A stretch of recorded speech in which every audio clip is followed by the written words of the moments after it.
Okay, it's 7:05, so I think we're going to go ahead and get started. We've got everybody pretty much logged in. Up here, I just started to share my screen where we can see what the membership meeting is, and then just some of the things that we're going to be talking about this evening. Up first, we have Raquel, and she's going to go ahead and talk about our new website. So without further ado, Raquel, let me know if you need me to share anything or if you've got it.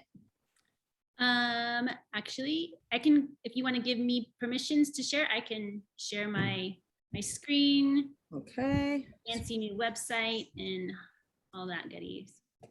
Okay, 2 seconds here.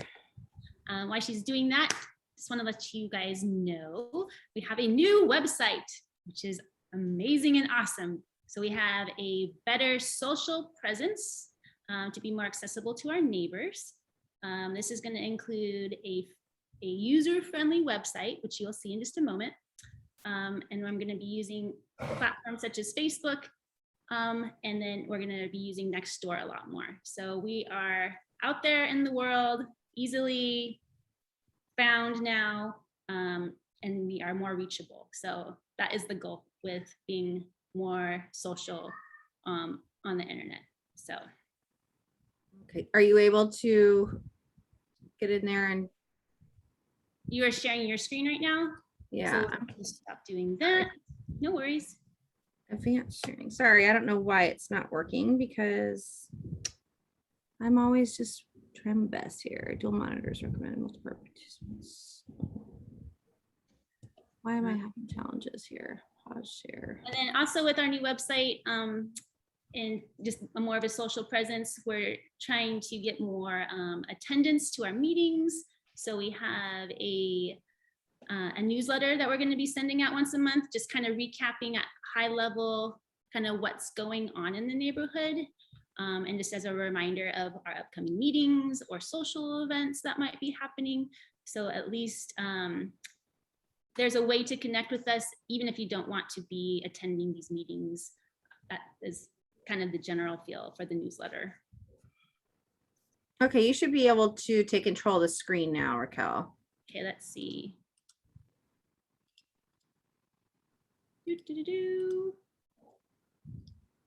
We're controlling Michelle's screen. Okay, well, that's awesome. Hang on 1 second. I don't know why that's not working. It's like every month we learn something new again. It's for some reason. It's all good. I don't want that. Okay. Bear with me, everybody. I don't know why that's happening. Stop remote control. You screen sharing. I think you, Michelle, you might just want to go to Raquel's window and you can say make host and allow sharing. That might be your easier way to do it. Here we go. Thank you. Yay. Oops, sorry. Wrong one. Thanks for the team effort.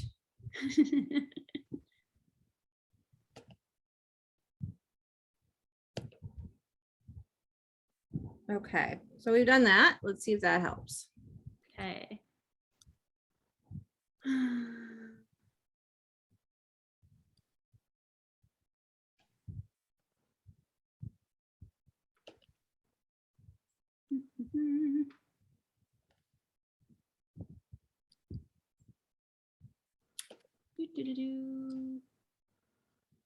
I feel like, Michelle, you're still sharing your screen, so I don't know if you can just stop sharing your screen. Let's try that. Okay, now let's give it a go. Let me see if I can, that looks better. Okay.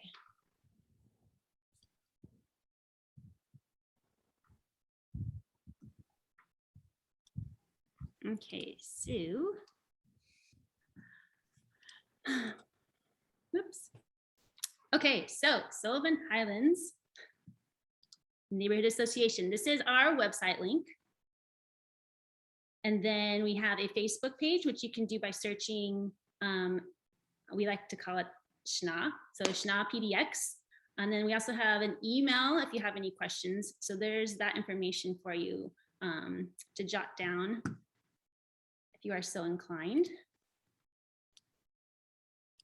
And then our fancy new website, they'll just take a moment just so you can kind of get an idea of how it works. It is more of a blog style website. So any top information and news that we're discussing will usually just be right here in this header, where you can easily click into this information and go straight to it. And as you scroll down, any previous posts that we've done will also be available to easily find. And on our left-hand side, this is kind of a menu that sticks to any page that you go to.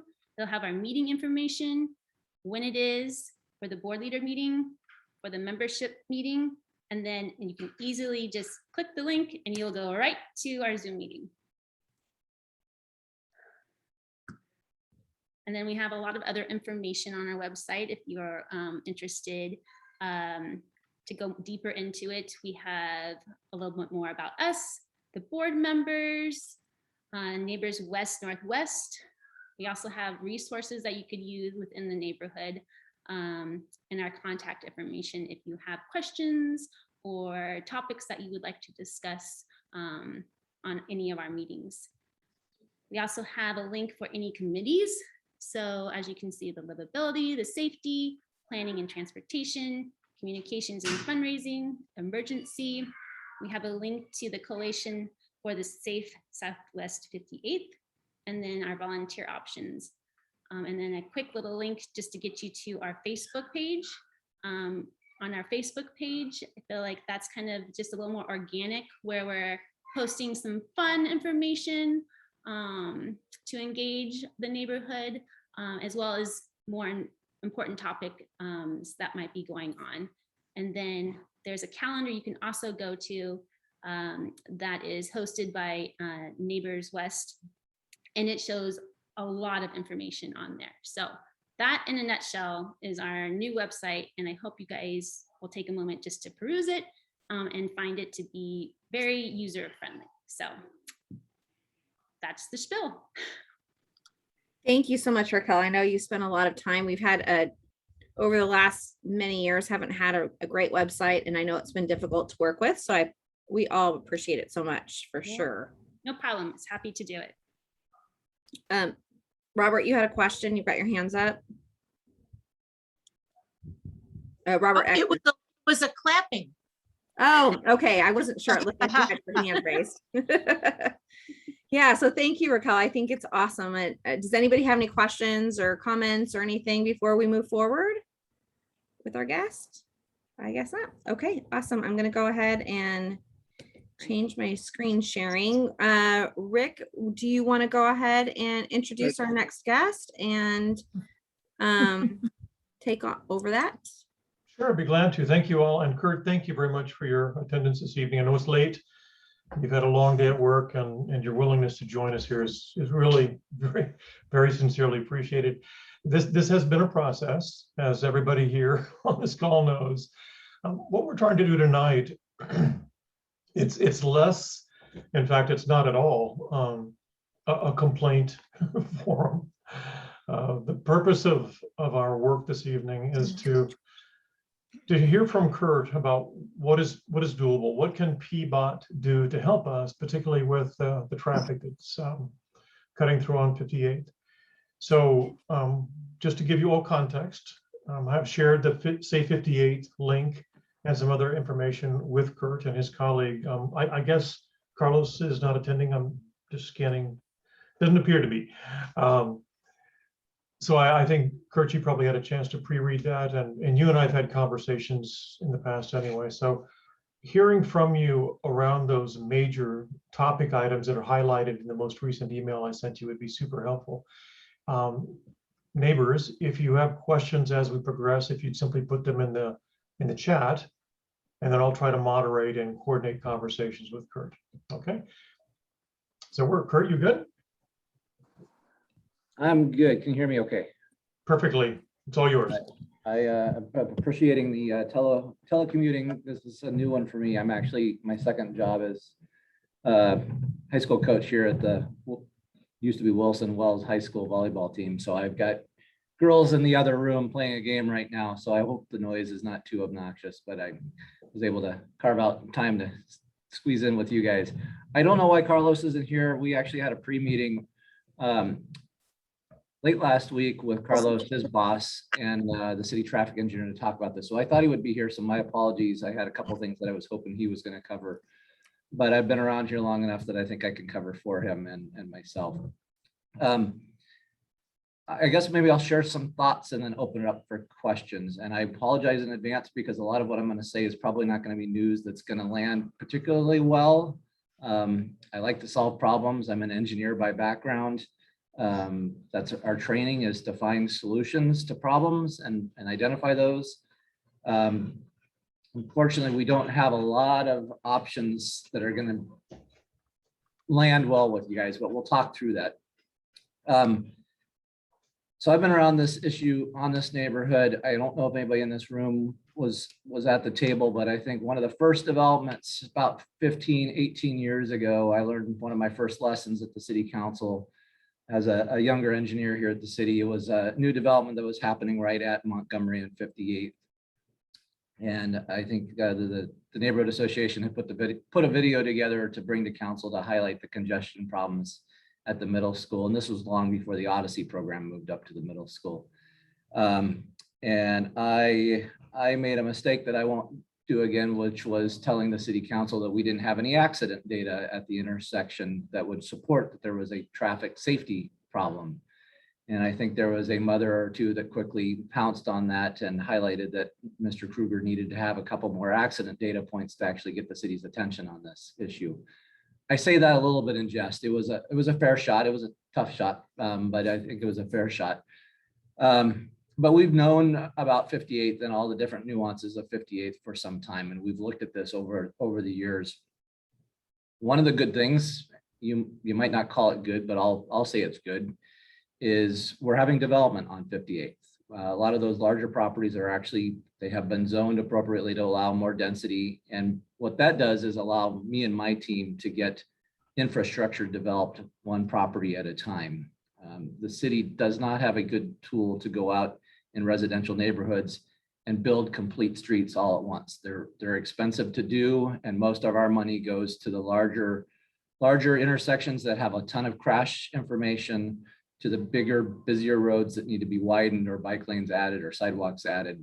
But historically, the local residential streets around the city, that's not where PBOT dollars are often spent. So what we end up doing is relying on development to incrementally build their site frontage as they develop one at a time. And it's piecemeal, and it takes a long vision. It takes a long time to see that happen. But I was just adding it up today. We have over 500 feet of sidewalk that's been built in the last 10, 12 years on 58th Avenue that didn't exist 10, 12, 15 years ago. With that development, yes, I understand it comes with additional traffic, congestion, but it also comes with on-street parking. And I think that on-street parking can be a valuable tool in helping calm the streets by providing a street that is not a free-flowing, a wide open, it's not a wide street when there's cars parked on it. What we find is older streets that were not parked, didn't have people on them, and were a cut-through scenario, ended up with longer, higher speeds and more cut-through traffic. And over time, when we have more congestion and more development, we get on-street parking that actually helps to bring those traffic speeds down. I hate to say this because this call is being recorded, but I would venture to guess to say this middle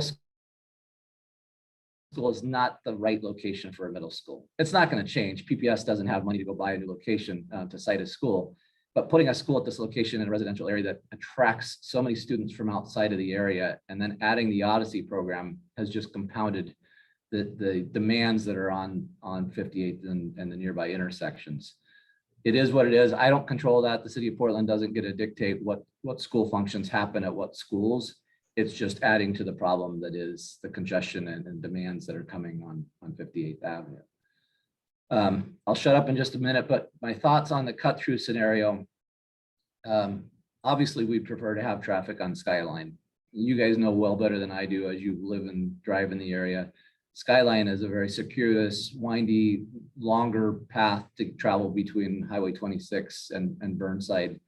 It's designated to be the street to have more traffic on it. That's the street we would want to see more traffic on.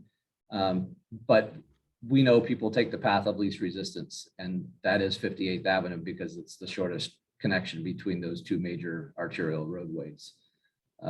One of the things we talked about briefly the other day was, what happens if you improve Southwest 57th and looked at making a couplet? And I think there are people that are not in this room that would certainly be in the next room, next meeting next month, if we were to talk about making improvements to 57th and opening that roadway up. Because that would put traffic and speeds on a street that right now is functioning, but my guess is very quietly. So unfortunately, we don't have options, and 58th is the street that connects. It is a street that's paved, and by default, there aren't any other options that are easy. We've tried to put some speed bumps down. Speed bumps are marginally effective. As you may know, people can hit the right speed in the right car and fly over those speed bumps, and they almost act like they're not even there. I wish I had better news for this conversation.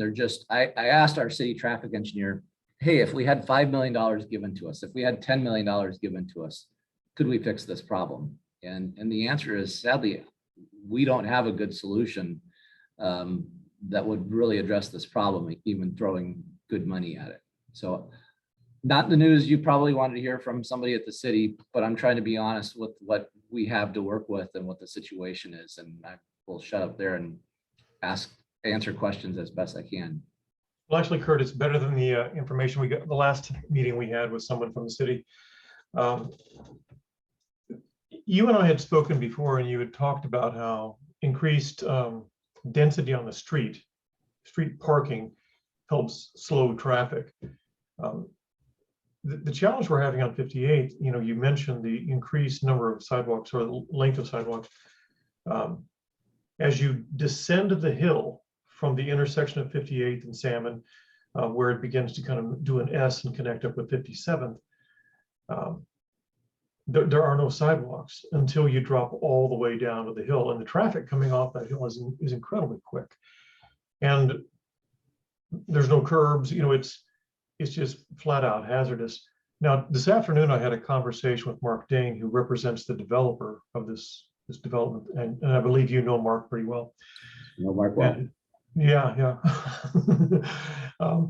One of the things that he has committed to doing is putting a pork chop at the north end of their development to help abate traffic speed as it comes off that hill. That would be contingent upon PBOT allowing it to happen. So coming back to you now, is that something that PBOT would allow the developer to do to help contribute to some sort of solution to the speed coming off that hill? Not having seen what he's proposed, and I'll keep my comments appropriate. Mark should have run an idea like that in front of us. Maybe he has with my staff. I'm not aware. Pork chops have some intended benefits, but they also come with some costs. Pork chops are typically not pedestrian friendly. Okay. We in the city very rarely look to put in pork chops because of the directional movement that they provide for vehicles, but they basically give a vehicle a more clear movement. And if we're trying to also protect pedestrians and provide a safe pedestrian environment, I'm not a fan of using pork chops very often. If you think about pork chops that want to control right turns in and right turns out, you see a lot of those around big box retails, i.e. Home Depot or Lowe's or Target. Next time you're visiting one of those, think of yourself as a pedestrian on the sidewalk out in front of the main street as you're turning into that, and what it would be like trying to cross that pork chop as you're walking down that street. You end up having to look over your shoulder in both directions because those pork chops are giving people in the vehicle that free turning movement without regard for pedestrians as much. So I'm not saying no, I'm just saying they're not the tool we typically look to when we're trying to slow vehicle speeds down and protect pedestrians. It's really more of circulating traffic. There was a Would you mind- question I thought I saw pop on There's the several chat about. questions. Yeah, there's several questions. One is, would you describe what on earth a pork chop is? Because it's not a pork byproduct. So could you clarify that, please? I wish one of these versions of Zoom, you could actually, put your finger on the screen and draw something, although that might not be too legible. A pork chop is essentially, instead of just a driveway that allows vehicles to turn in and turn out, a pork chop basically is a concrete island that channels vehicles to make a free-flowing movement right in off the street into the parking lot, and then a right turn out. And they're usually designed to prevent a left turn movement. So if you have a driveway where you don't want cars turning over multiple lanes of traffic, you'll put a right turn, which forces that right turn out onto the street from the parking lot. Thank you. So Liz, would you mind sharing, please? Hi, Kurt, thank you for coming to this meeting. Our principal, Crystal Gasser, is our new principal at Odyssey. I am a parent there, and both Stephanie Yao, who's also on this call, and I have been part of her safety committee. We have actually met with Carlos before and with several of the people at Safe Routes for the past 2 years. Back in the before times of 2019, Sure. we started this process. So we have been very familiar, and we are extremely fortunate to have an amazing new principal who is thinking about safety first. And she immediately upon arriving at the location said, okay, the first thing we need to figure out is drop off and pick up, because this is a dangerous situation.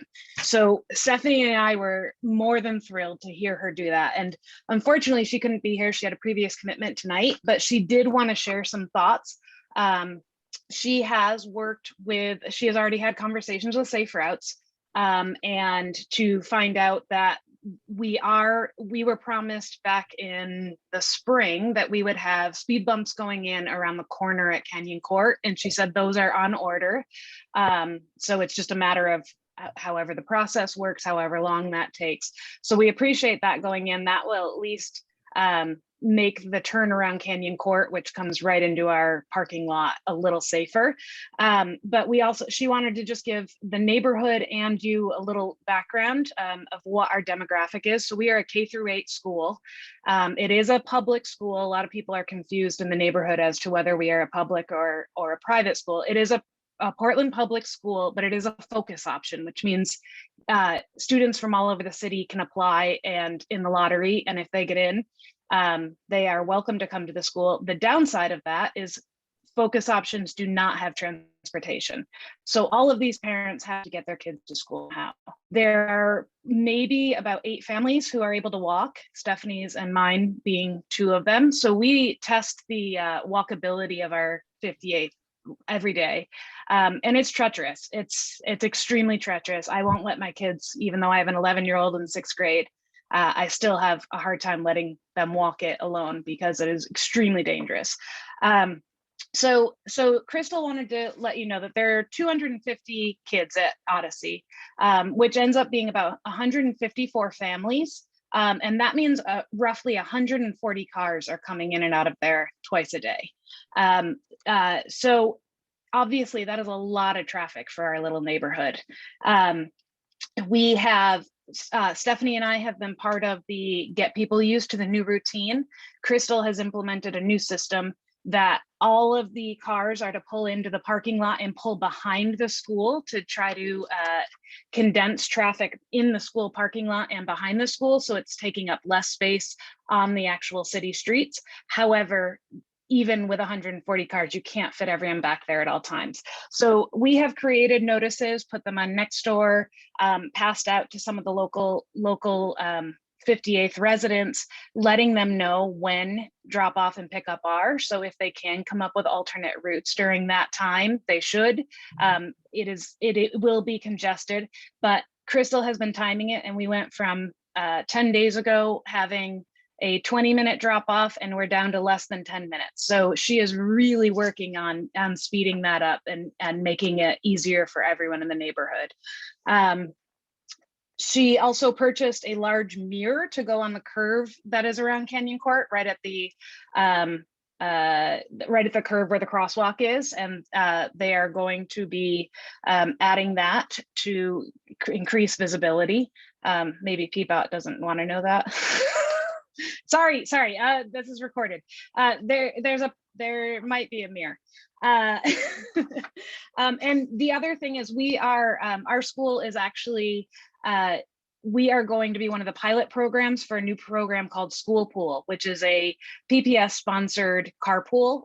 So given that we have so many families coming from various parts of Southwest and East Portland, we will hopefully see a reduction in the number of cars by creating that school pool. This is also extremely difficult to implement during COVID when most of our population of students is not vaccinated. So that is a reality right now, that most people are individually bringing their kids to school and not taking those extra risks with combined transport. The other thing, so Crystal also wanted to say that the things that she's noticed in the 10 days that she's been there is that not all families feel comfortable walking to school because traffic is extremely fast down 58th, and Stephanie and I can attest to that. She also said that the stop sign going down the hill is an odd one because the stop sign is way before the crosswalk. And anyone who's seen that crosswalk knows that when you're coming south and down the hill, the intersection doesn't line up, so that northern part is much farther out, so you have to kind of roll through it to even get to the intersection, which means you're in the crosswalk. So that's another very an oddity to the crosswalk there, which also makes it treacherous. The other thing is, and Crystal has asked families not to make 3-point turns on 58th, knowing that this creates a lot of problems and a lot of congestion for the neighborhood. So she also wanted to let everyone in the neighborhood know that one of the things you can do is just avoid the 10-minute window that we have drop off and pick up. So that's between 7:50 and 8 a.m. in the morning, and 2:15 and 2:25 is the peak for pickup. And those are the two times when traffic is highest. And then just, as neighbors, just try to be patient. She is working hard. We as parents are working hard to really get this system done. Those of us who both live in the neighborhood and are part of the program really are working hard to make sure that the traffic is moving as quickly as possible and as safely as possible, and respecting the neighborhood while they're doing it. And let's also remember that it's a 4-way stop. One of the things that Crystal and we have noticed for many years now is that people act like that 4-way stop is a yield, and that is extremely dangerous when you have little people in crosswalks, especially with giant SUVs who may not even be able to see them. And that is one of the things we're trying to avoid, is we don't want to be one of the numbers that you have to look at all the time, Kurt, of fatalities. We would like to avoid that at all costs. And I think that pretty much gives you that's a summary of what Crystal has given. But we are thrilled to have her. She's a fantastic principal, and I know, Kurt, you put a dagger through my heart when you said the school shouldn't be there, because we absolutely love the school, and although it's not a neighborhood school, it is lovely to be a neighbor and be part of that program. So we are hoping that we can attract more neighbors to reduce the number of people driving to school and create more of a neighborhood feel in the school, which would be ideal. Thank My you, Liz. apologies. I didn't mean to take a shot at this school. It's just the location and the transportation access. I absolutely. I'm bummed Carlos wasn't going to be here, because he was going to mention the speed bumps that are queued up, and you matched almost everything Janice McDonald in our Safe Routes to School program has said. And I'm really excited you've got an engaged principal that wants to take this issue in. We deal with schools, the larger PBOT deal with schools that have far other socioeconomic problems that the transportation safety is nowhere near the principal's radar. So I'm glad to hear you've got somebody that doesn't have the problems that other schools around the city have. And it probably goes without saying, given what you probably see driving around Portland or watching the news, Portland police are not going to put time and effort into enforcement actions here. Right. There are bigger fish, unfortunately, to fry where they don't have the resources. And I don't have a lot of affiliation with Portland Police. I just know what's happening across the city. Sure. And I wouldn't want to sell out enforcement as a solution for you. I did want to give you one idea to chew on. And they're not popular, but I want to at least start the conversation. And I think Rick and I may have talked about this earlier this spring. I can't recall. As I said, we don't typically spend money, gas tax money or other revenue on residential streets. And like I said, we rely on developers to do their part to put those improvements in. There are a few situations, we see this more in commercial or industrial areas, where a local improvement district could be formed. And what I mean by a local improvement district is a group of property owners, interested individuals, can solicit the city to come in and design and build the street improvements and do it completely all at once. And here's where it doesn't become popular. We assess those properties that benefit from that improvement, and we do that over a period of time. So if you were a property owner and we were going to improve your street, you could do that, and we would probably assess you over a period of 10 or 20 years. It's not a car payment that most people want to assume. So they're not popular from the pure financial standpoint, but it is a tool available. And I throw that out there with this group. Not that I want to spend PPS's dollars, because I'm sitting here in this high school that needs to be rebuilt. There are limited public dollars for high schools and Portland Public Schools all over the place. But Portland Public Schools is a significant property owner. And so if we were to form a local improvement district to improve 58th where it's missing those improvements, we, the city, would come in and say, Portland Public Schools, you are a property owner. You are obligated and responsible, and we would assess Portland Public Schools a long-term payment program to pay for their piece of the pie. I only throw that out there as something that we could give you guys to think about and chew on. If you're a property owner that lives along the street and your property is not improved, I'm not going to be your biggest and best friend, because it is a costly endeavor. You talk to Mark Dane and other developers that have developed along there, especially in the Southwest Hills, making sidewalk improvements, making curb improvements, making stormwater improvements. They are not cheap. Right. They run about $1,000 to $1,500 a linear foot. So if you have a 100-foot long piece of property, you're looking at about $150,000 price tag for just your property. I throw that out there as something that the neighborhood could kick around and talk around and talk to neighbors about. Sure, Kurt, I've got a couple things. Liz's presentation brought up an important topic. Who controls the easement and the parking that's to the immediate north of the Odyssey School? I say that they're vacuuming the hallway here. I missed that question. The Okay, easement, my dog is going crazy right beside me. So there's an easement that has, I think, about 15 or so parking slots to the immediate north of Odyssey that abuts 58. And the consequence is it's being used by the apartment complex across the street, which then pinches the road right at that intersection that Liz was discussing. I don't know who controls the easement, and therefore who can control access to the parking. And then after you answer that, I'd like to turn it over briefly to Stephanie Yao, because she has some excellent questions about a greenway project. So go maybe ahead. I will do this. I'm not at my desk with all the tools that I would normally have. I'm going to try to bounce around behind the scenes while Stephanie asks her question and see if I can dig that up. I may have to come back to you with an answer on that. That's great. Thank you. That's perfect. Okay, Steph. Hello, Kurt. Hey, Stephanie. So what is the difference between a slow street and a neighborhood greenway? And is that something that we could put a request in for? I have a couple reasons, right? So I see on the Greenway website that neighborhood greenways are the backbone of the Safe Routes network. Plus, I read somewhere that the city's goals are to have a neighborhood greenway within a quarter mile of every home in the city. And, you know, north of 26 in Southwest, there's not a single neighborhood greenway. I actually think 58th would make a beautiful neighborhood greenway. So I don't know what that, what that process looks like. Yep. Bought me just enough time where I could kind of pull up the map. I think the easement is actually public right away.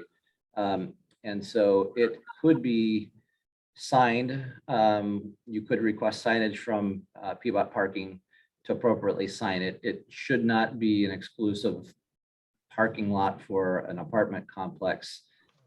Most typically where we see under improved streets that don't have curb, the parking is really kind of, in Southwest, it really is, whoever's the abutter kind of gets to use it, but it's public parking, it's public space. So without any signage that limits duration, it is really open to first come, first use. But that doesn't mean that it couldn't be considered for some sort of parking action.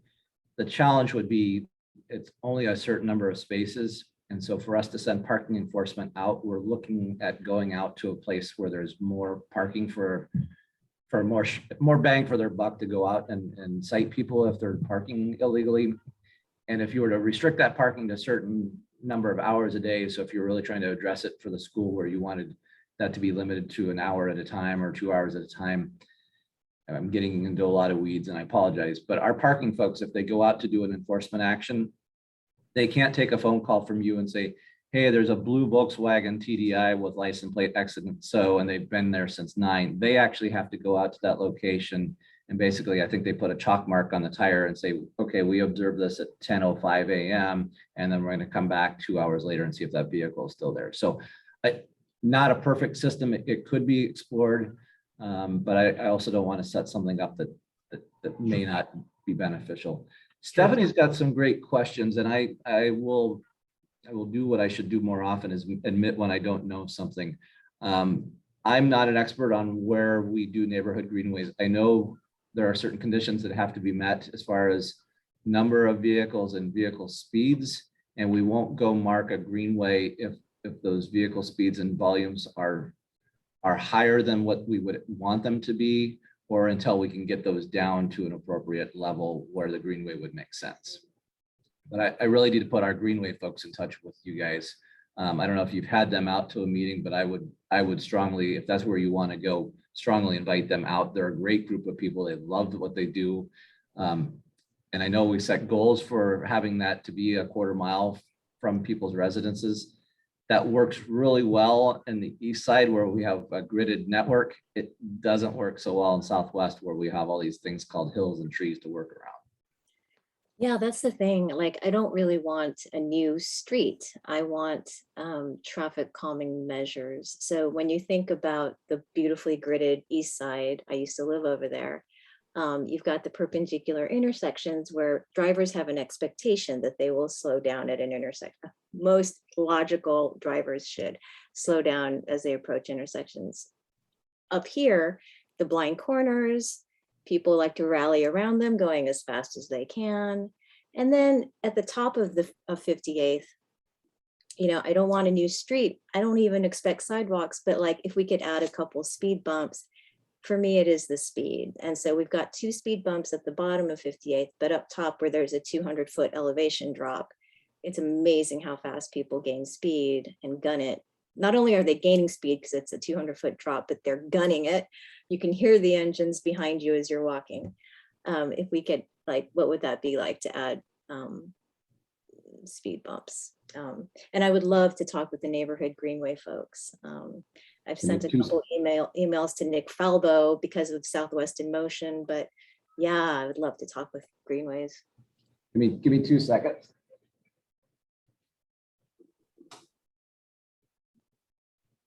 Well, I had hoped the light switch that was sitting in here was actually going to turn a light on. It's getting a little creepy, so I apologize. Certainly, we could look if there is the ability to add a couple more speed bumps. Back to that street improvement idea, just to give you a little bit more teeth to sink into. We don't have to just go build curbs and sidewalks in a traditional setting. We have to deal with stormwater, and there is an opportunity to create traffic calming with stormwater improvement. So envision 58th being built with curbs and sidewalks, yes. But as that street is designed, we have to pick up and treat and dispose of stormwater that comes off of those street improvements.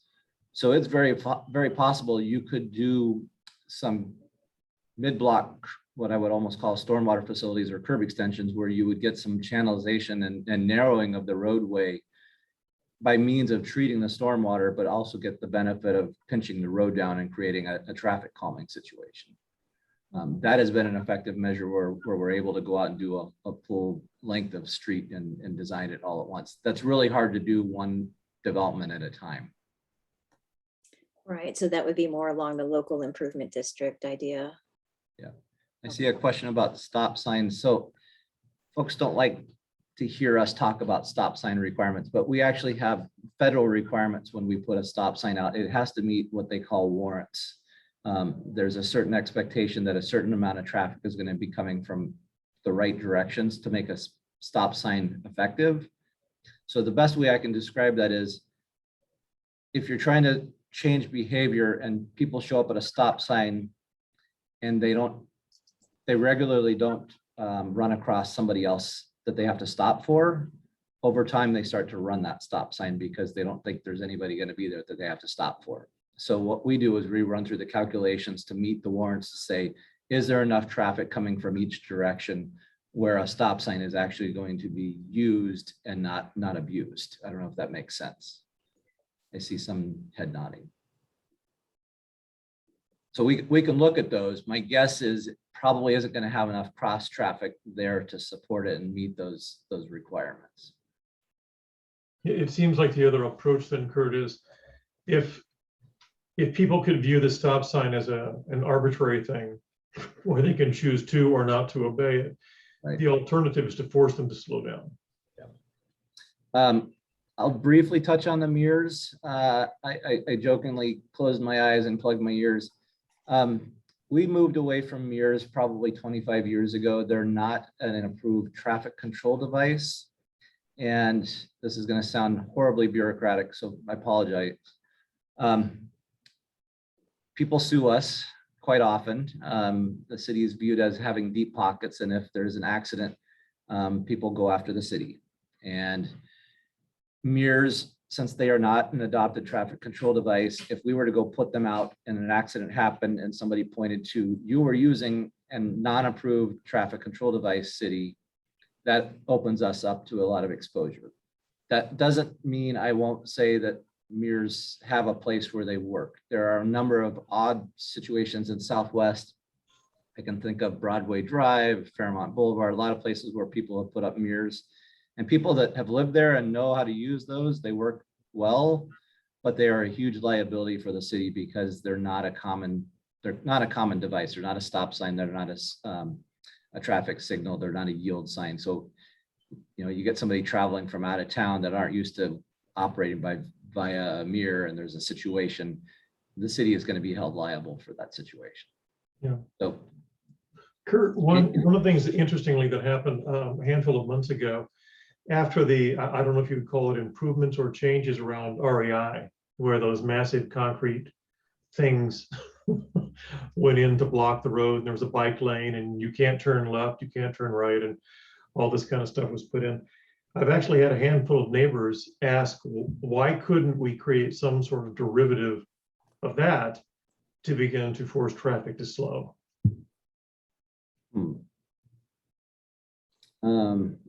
I need to take a look at what I'm visualizing what you're talking about. I want to take a harder look and see if our traffic folks could entertain that. Yeah, that'd be great. Okay.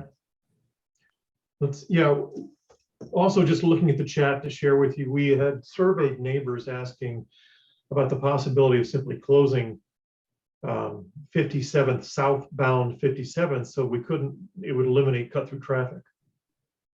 The concern was that if we close 57th, it'll push traffic onto 61st. So that was one concern. The second concern is, as you know, in the wintertime, when it snows up here, we don't get any snow clearance. So suddenly these neighbors would have no way to egress out of their home. They'd be snowed in if we closed at 57th. Are there alternatives that you think are smarter, more effective? So I would by policy and by function steer away from road closures, because especially in your neighborhood, you have very little access. And from a pure emergency response standpoint, if you have limited access and that limited access is blocked, so you have a major snow event or a windstorm event and trees come down, those other access points are lifelines in and out of the neighborhood for utility crews, for fire, for ambulance.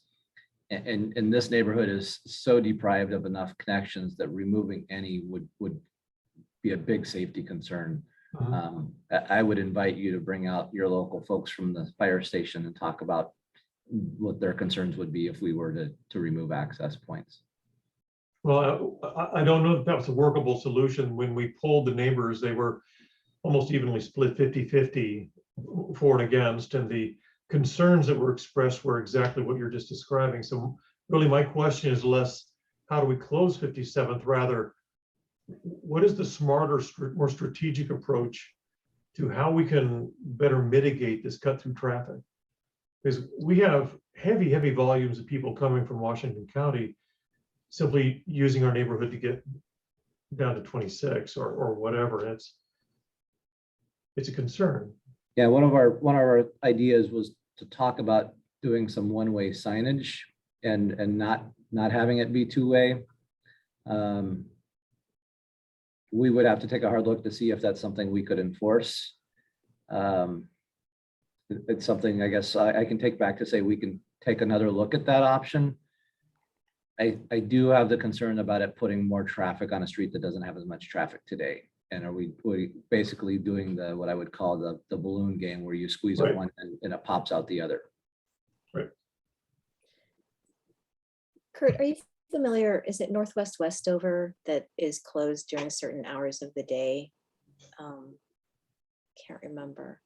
I haven't heard the word Westover in quite some time. I know it was closed during a development construction period a number of years ago, but I don't know if there's some reason why it's closed during. So at Cornell and Westover, they're limited hours turns, Yes.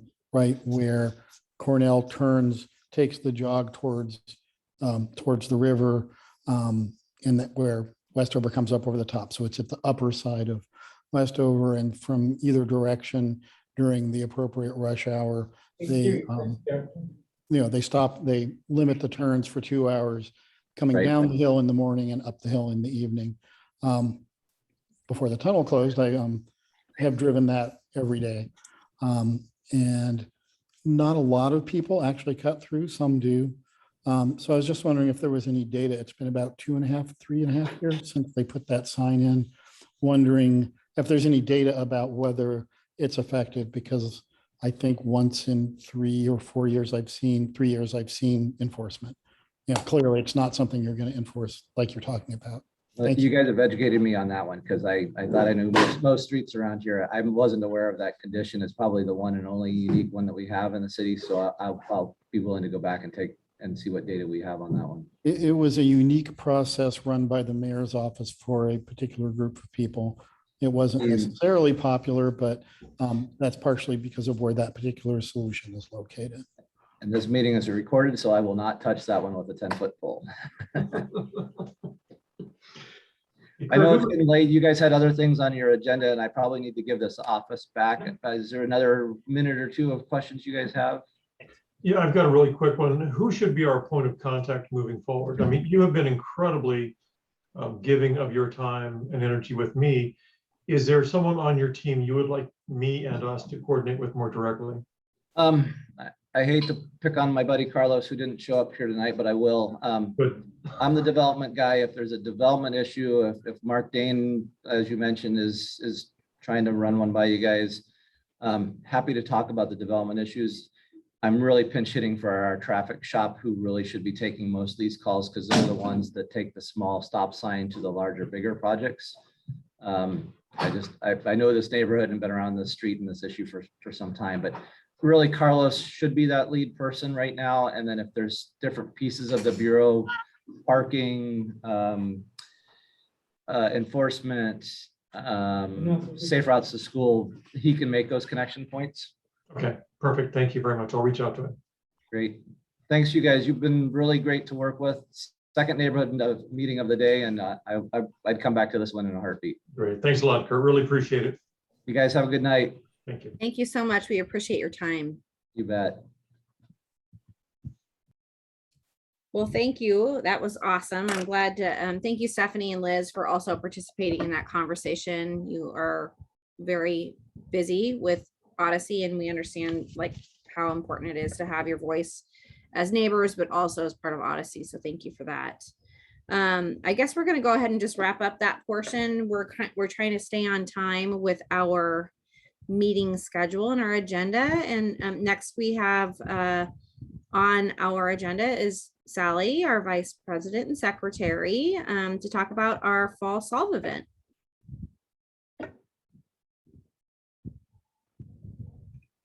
Hi, nice to see you all tonight. I'm letting you know that we have another cleanup and maintenance event scheduled for Saturday, October 9th. It's from 9 a.m. to noon. And at that event, we will be cleaning up the overhanging branches and the signs that are in our neighborhood that can't be seen, speed signs and safety signs in our neighborhood, as well as cleaning up graffiti on the signage and picking up trash. We'll meet at the Sylvan Westgate Business Park at 9 a.m. and all the supplies will be made available to you. We encourage you to sign up on the Solve website. That's solveoregon.org. And the reason the sign up is important is because there's some COVID announcements on the website, and Solve will always be entering the names of all our volunteers for our events so that we can recall you for future events. So it'd be helpful if you sign up there, but if you don't, we'll have a sign-in table at the event itself. And I think that's about it. Michelle, did I forget anything? We do appreciate your help. We're trying to keep the neighborhood clean and tidy and get rid of the graffiti and just make sure that we love where we live. No, I think you covered it. And maybe Sally, you can kind of talk about, just recap what happened in the spring, because we had a pretty successful Solve cleanup event in the spring, and getting more people to come out and join would be awesome. So maybe you can give an idea of what was cleaned up and how many volunteers we had. Right, I think we had about 42 volunteers in the spring, which was April, for Earth Day. We had a 2-yard dumpster, and Rick, my husband, is trying to get Waste Management to donate the dumpster this time so we don't have to pay for it. We'll see if that works. But we will have a dumpster situated in the Sylvan Westgate Business Park in the northwest corner. And we filled that dumpster last time just with the trash that was picked up. And again, 42 volunteers. Not everyone comes from our neighborhood, because when Solve events are posted, people can come from anywhere in the city to volunteer at your event. So that's pretty great. We've already had a business owner contact me who's putting together a group of 10 people to come help at our event. And I'm not even sure he lives in our neighborhood. So that's pretty fun and exciting. And we just have a great group of people. It will be done in 3 hours, and we'll haul it all off, and we'll look spiffy until the next time. Well, I think it's important also to say it's rain or shine. So just Right. be prepared, right, to come with your raincoat on and bring some gloves. And we always try and have some kind of donation from maybe Starbucks with some coffee to keep you warm and keep you motivated. So I think it's been a great turnout in the spring, and we're looking forward to having a really good turnout coming up. And that's October 9th from 9 to noon, correct, Sally? Right. And also, I'll give a quick plug on our flower bed, our median flower bed. For those of you who don't know, we solicited donations from the neighbors last year and got around $2,000, which was fantastic. It enabled us to buy the plants and the manure and all of the amendments we put in over time. And we've been maintaining that flower bed. It always looks its best in the spring, but there might be some work that will be required on that flower bed on the same day, but not much because we do maintain it regularly. So we appreciate your donations for the flower bed, and we'll keep, it's all perennial. So those plants will just keep on repopulating, and we'll have a great entrance for our neighborhood year round. Well, as long as the plants are blooming. But thank you for that. Also, didn't the donations also cover watering it, which is really great. Right. Right. And which is not an easy task for our neighbor Aubrey to do, and we really appreciate that. So that's been really helpful. And then we also, I think in the spring, did a donation jar too for the neighborhood association. So if anybody wants to come with a couple of bucks to put in the donation jar, that will go toward just our Sylvan Highlands Neighborhood Association and some of the events that we're trying to continually put together, and just to bring more community. Right? Is that correct? We're going to have something like that. Okay, awesome. I guess we'll just move on. The next item that's on our agenda is zoo lights. So most of you that have lived here in the neighborhood for a time have known that we used to do before COVID, a zoo lights night, and the Oregon Zoo had provided about 50 tickets for zoo lights for our neighborhood. We put together an event where we would do like a potluck kind of event in one of the classrooms or in one of the catering areas that they supplied for us. And then also with that, we would do a can drive or a fun drive for the Oregon Food Bank. We've done hundreds and hundreds of pounds of food donated to the Oregon Food Bank. And then also the fun drive has really been a positive thing, because for $10, I think you can feed like 100 people. It's kind of crazy how the difference is between just donating $10 comparative to bringing in 5 cans.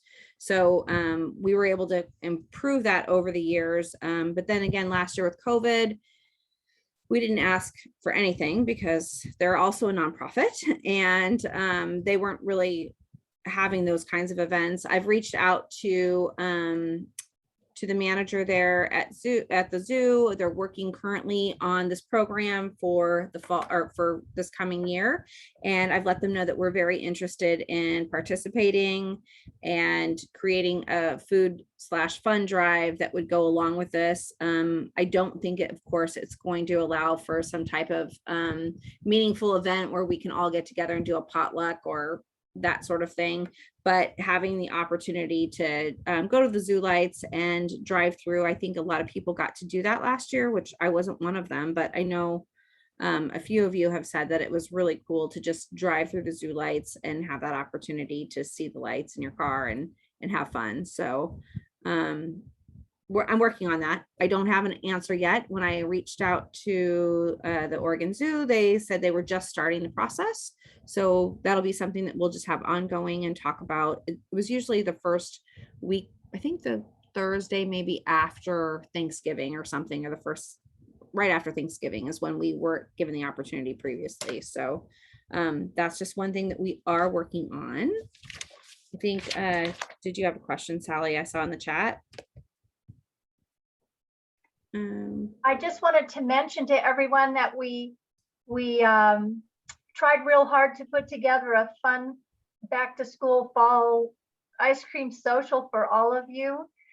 However, the site where we planned to have it was the Odyssey School, and Portland Public Schools just discontinued the use of their properties through December because of COVID. So we no longer have a location to have it, but we definitely will try again next spring.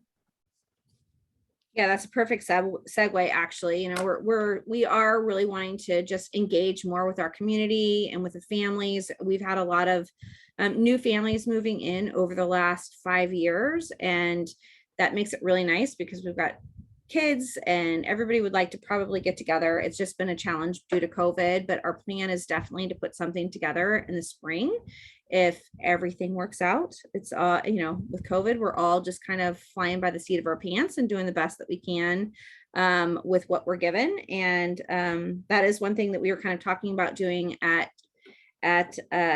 the Odyssey School, where we would have maybe some entertainment and ice cream social, trying to do a food truck, some kind of thing that would be fun and engaging. And so just kind of stay tuned and keep that on your radar as we move forward. So that's kind of a fun thing to do. And if anybody has feedback of something that they would like for us to be thinking about and keeping on our radar, please, please, please just go to the website and reach out via email or on Facebook, or however, email us directly. We're always listening and excited to just engage with our neighborhood or with our neighbors, and anything that you find of interest, let's talk about it.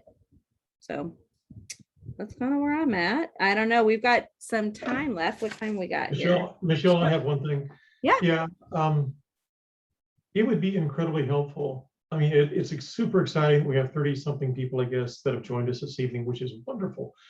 It would be incredibly helpful if not you, Michelle, but those of you who have joined tonight could find 5 minutes a month to lend a hand. Obviously, a lot of these projects that we're talking about require a lot of heavy lifting. And there's a very small handful of people doing a lot of heavy lifting, and we need help. So if you have the time, if you have the inclination, my email's in the chat, just reach out. Your volunteer efforts would be sincerely appreciated. So off my soapbox. Thank you.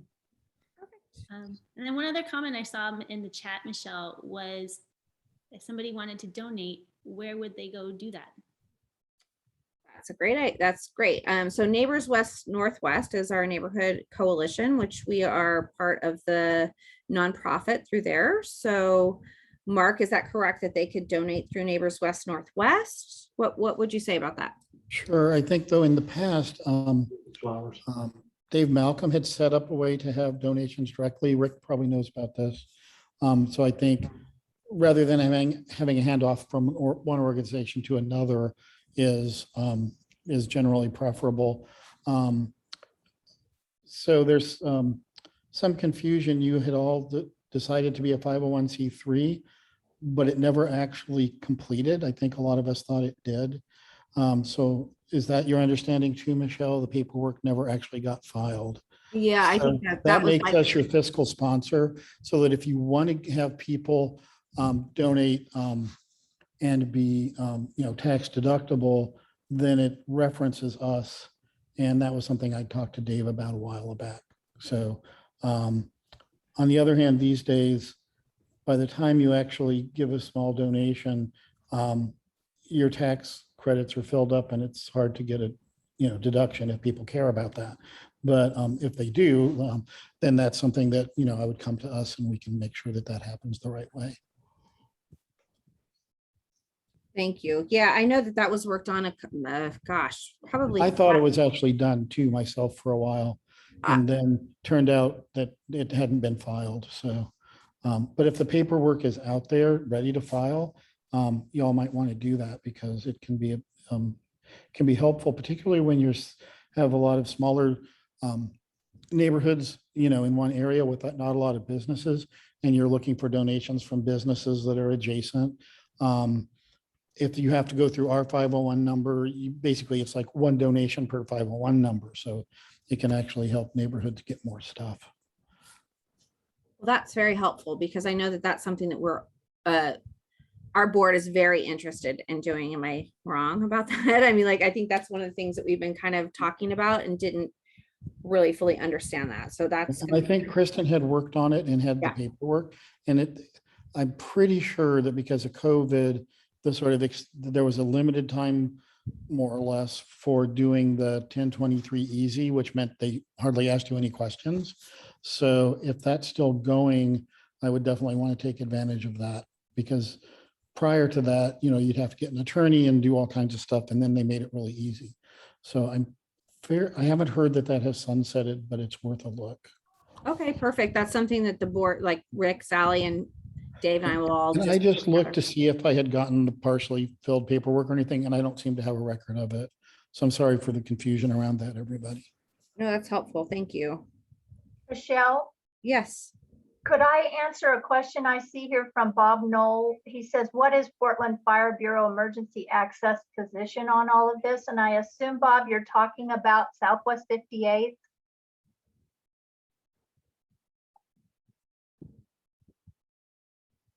So go, yeah, just assume that, I guess. Yeah, yes. I was just thinking that being right there at the Station 16 probably has an opinion on all this, and how tough is it for them and for the ambulance people to get in and out at any time? That was one question. And then I happen to have an experience coming from the Raleigh Hills area. Raleigh Hills School suffering from, as it turns out, the same problem. Left-hand turns on Shoals Ferry at pickup time. 30, 40 big SUVs picking up, each one picking up one child, and no traffic, through traffic to Shoals, or to the Dysfunction Junction and Shoals Ferry. The other day I was stuck in that. And so schools are really facing, parents, to someone's earlier point, COVID parents don't want to put their kids on buses, and they don't want to, they don't want to take those risks. And so rightfully they want to take care of their kids, but it really is causing problems. Just an aside that other schools are having not as big a problem, but similar problems. So, well, and something to add to that, Robert, is that there's a huge bus driver shortage in Portland metro area.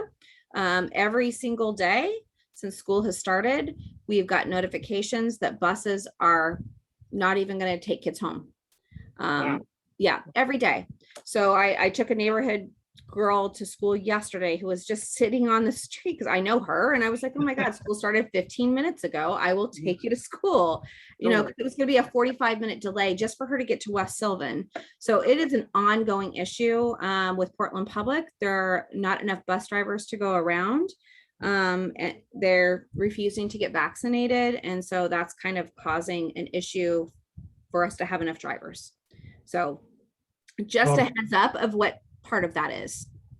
Yeah, I can answer the first question you had, Bob. I spoke with the fire department down the hill, and they're incredibly concerned about getting access up 58 or off of Main, or getting up that whole thing. Right. So they're deeply concerned about it. Can they bring anything to bear? No. I can say a lot of people ask, in fact, there was a group of PBOT employees working at the Barnes and Skyline intersection about 2 weeks ago on a Friday and Saturday, and they had flaggers up here, and they said, this is a terrible intersection. This is so dangerous. They said, and I said, are you willing to put that on tape if I go get my phone? Are you willing for me to record you? And they said, no way. The powers that be do not want to hear us saying that. And I said, well, the problem is that Skyline is an emergency response route. So we can't have speed bumps on Skyline. Right. And right now, because we live at this corner, we can tell you that people are passing on Skyline every day, passing cars on Skyline. And Rick has been informing me about the cars that are going up and down with these special exhaust systems. We have actually got street racing going on Skyline right now. So I'll just say that it's a very dangerous street at the moment. We have the same on Canyon, and I really hear you. I live the same on Canyon Court and Wheelies. Wheelies? By the Zoo Bridge, that intersection on the north side of the bridge, big circles of rubber. And Yeah, this is an ongoing issue all over the city, quite frankly. I mean, you see, it's going over the Fremont Bridge. Right. There's, it's happening in Laurelhurst. It's all over the city. So it's not surprising, honestly, that unfortunately it is dripping right into, Skyline and Sylvan Exactly. Highlands. So, yeah, everywhere I've been looking, just like looking on Nextdoor, which is a great resource for what's kind of going on across the city.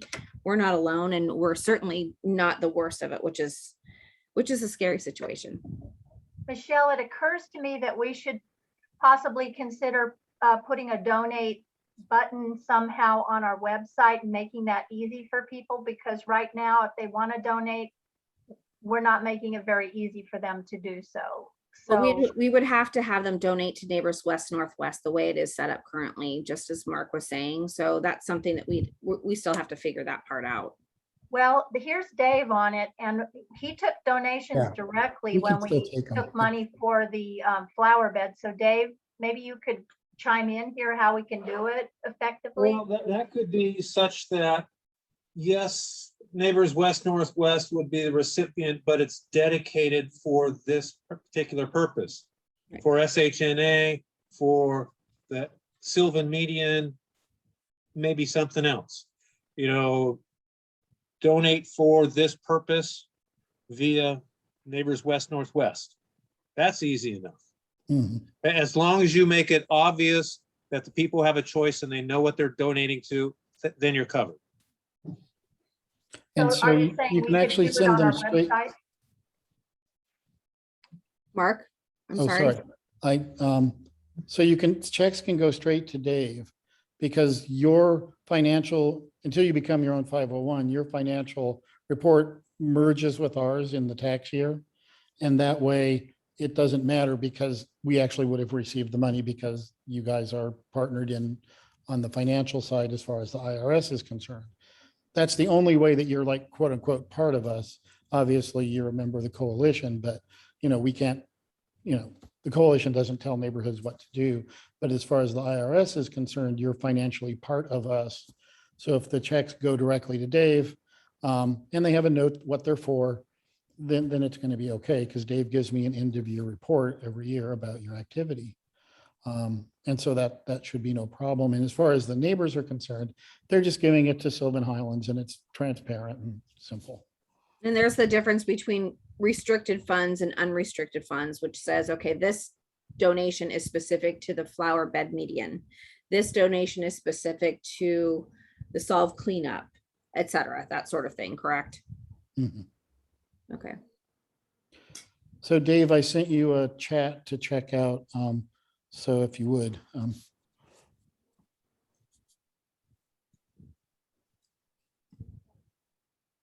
Does anybody have any other comments or questions, or anything else that we should be talking about as far as Kurt's presentation, Liz's presentation, or Stephanie's that was really specific to Southwest 58th and the congestion there?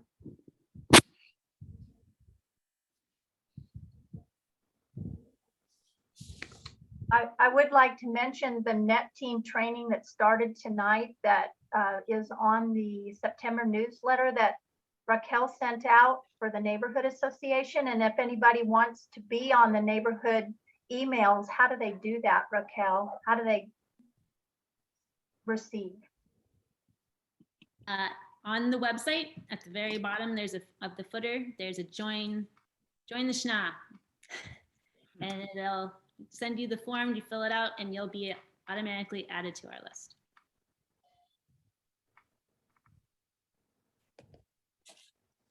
Well, I appreciate Rick, you getting Kurt here from Peabody. I think that was really helpful.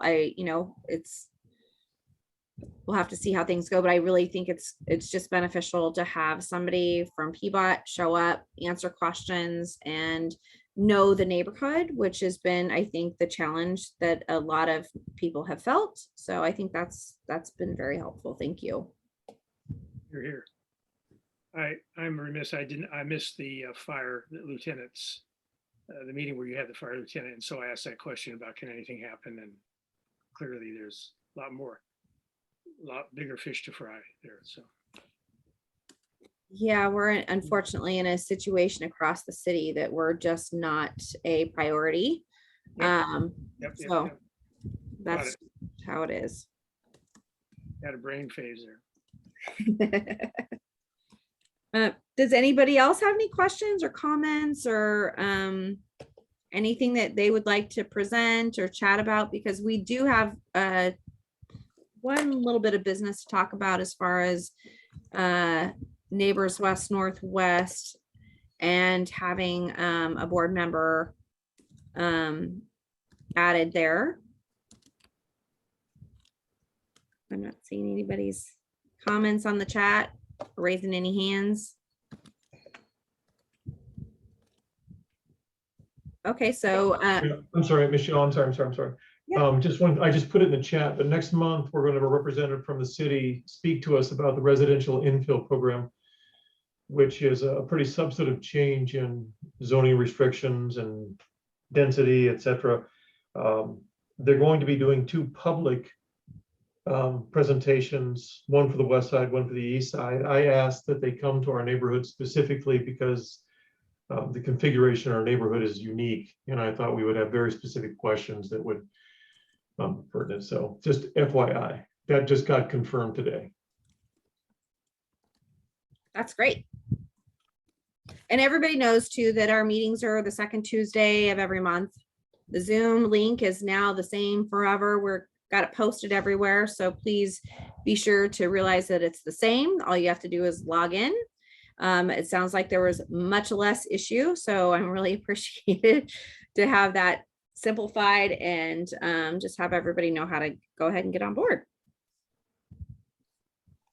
So I would guess, like to say that we're not giving up on Southwest 58th. So thank you everybody for showing up tonight. This is, as you can see, an ongoing effort that has been going on for 20 years. I remember working on this 20 years ago. So it's not going away. We're not giving up, and we are going to persist with PBOT. So just keep lending your weight to this as we work through it. okay. So I guess the last bit of business then we'll just talk about Neighbors West Northwest. And I have been over the last couple of months, we haven't had really representation on the coalition board for, I would say, I don't know how long it was, Mark, you would know. We were kind of not having any representation. And with that, I decided to go ahead and lend some time there. And Rick has mentioned that he would like to be part of that board coalition as well. There are 2 positions. One is an alternate position, and one is a, I guess, just a regular board position. So I'm happy to continue being part of that board, and I know Rick would like to do that. So I think we also need to just have the vote on that, and we can move forward. So Rick, do you have any comments on that, or Mark, Sally, Dave, as board members? I so move that as nominated. Okay. All right, so I will second Rick as the alternate, and I will continue on the board there as well, and we'll have great membership now and representation. So I think that's going to be very helpful moving forward. Anybody have any questions? Mark? It would be good to have the full contingent. It's not been very long since we did our semi-annual board member training generally for both neighborhoods and for the coalition board. So Rick, I'm happy to make some time and walk you through some stuff so that you kind of know what's going on and some of the ins and outs of being on the board and board service at the coalition. Lovely. Look forward to it. Thank you very much. Okay, well, with that, it's 8:25. If anybody wants to, like, if we want to go ahead and just adjourn the meeting, we can go ahead and do that. If anybody has any more commentary. Sally? I don't know if Dave is prepared with a treasurer's report and next meeting date. we'll have to say what the next meeting date again. Dave, do you have a treasurer's report? I think it's the same as last month, Sally. Right. And I'm gonna get you a reimbursement check this week Okay. for the flyers. So the next meeting would be Tuesday, October 12th. Is that right? Correct. Okay. And can we approve the minutes from the last meeting? So I can turn them in? Sure, I vote to approve the minutes from last month. I guess that was actually in July. July's meeting minutes. No, it was August, because I did the August minutes right after our meeting. We didn't have a membership meeting in July. Oh, that's right. Okay, that's right. Yeah, it was July. We had our last membership meeting. Okay. Can somebody second that? Seconded. Awesome. Okay, so what we're gonna do is go ahead and make sure that this, since this meeting was recorded, it takes a little bit of time for me to get it up and to Neighbors West Northwest to put up to our website, but we'll get that done in the next couple of days. So if there's anybody who missed the meeting that wanted to either participate or to at least know what's going on, we will have that available up on our website. All right, I think we're ready to adjourn. Does anybody have any exiting comments, or we're good? All right, I think that's it. Thank you all so much. I appreciate everybody's participation, and it's great to see new faces and new names here. So that's awesome. Take it easy. Take care, Michelle. Bye. You.